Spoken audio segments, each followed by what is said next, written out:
ప్రియ సహోదరులారా, మీ అందరికీ దేవుని నామములో వందన మరణాతలు.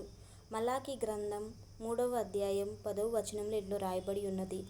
నా మందిరములో ఆహారం ఉండునట్లు 10వ భాగమంతయు మీరు నా మందిరపు నిధిలోనికి తీసుకుని రండి. దీని చేసి మీరు నన్ను శోధించిన ఎడల నేను ఆకాశపు వాకిండ్లను విప్పి పట్టజాలనంత విస్తారముగా దీవెనలు కుమ్మరించెదను అని సైన్యములకు అధిపతియగు యెహోవా సెలవిచ్చుచున్నాడు.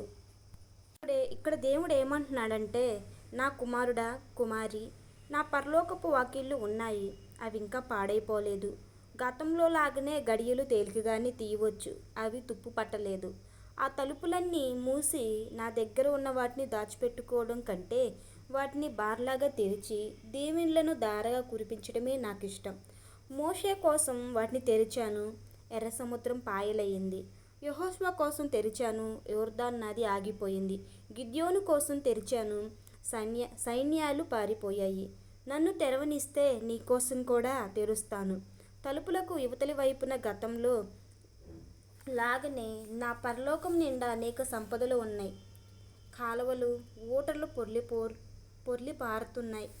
ఖజానాలు విలువైన బహుమానాలతో నిండిపోయి ఉన్నాయి. నాదేమీ లేదు, లోపం నీలోనే ఉంది. నేను ఎదురు చూస్తున్నాను, నన్నిప్పుడు శోధించు.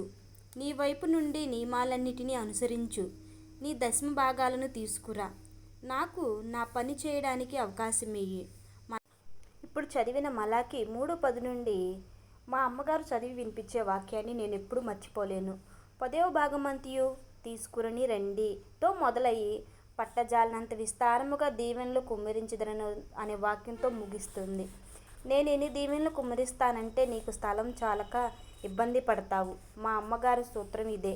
దేవుడు అడిగినవన్నీ ఇచ్చేయి, ఆయన వాగ్దానాన్నిటినీ తీసుకో. మన ప్రార్థనలకు మించి ఆయన సామర్థ్యాలున్నాయి. నా ప్రార్థనలో చాలాసార్లు చోటు చేసుకునే నివేదనల గురించి ఆలోచించాను. నేను దేనికోసం అడిగాను? ఒక గ్లాసుడు నీళ్ళ కోసం అడిగాను. సముద్రమంతా ఆయన దగ్గర మిగిలిపోయింది. సూర్యుడే ఆయన దగ్గర ఉన్నాడు. ఆయనే నేను ఒక సూర్యకిరణమే అడిగాను. నేను ఎంత ఎక్కువ అడిగినా అది ఆయన ఇవ్వగలిగిన దానికి చాలా తక్కువలోనే ఉంది.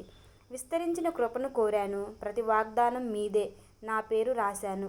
యొపస్సి 1:8-19 వచనాలు చదివి చూడండి. ఈ కొద్ది మాటలను దేవుడు తన విడికినిలో దీవించును గాక. ఆమేన్.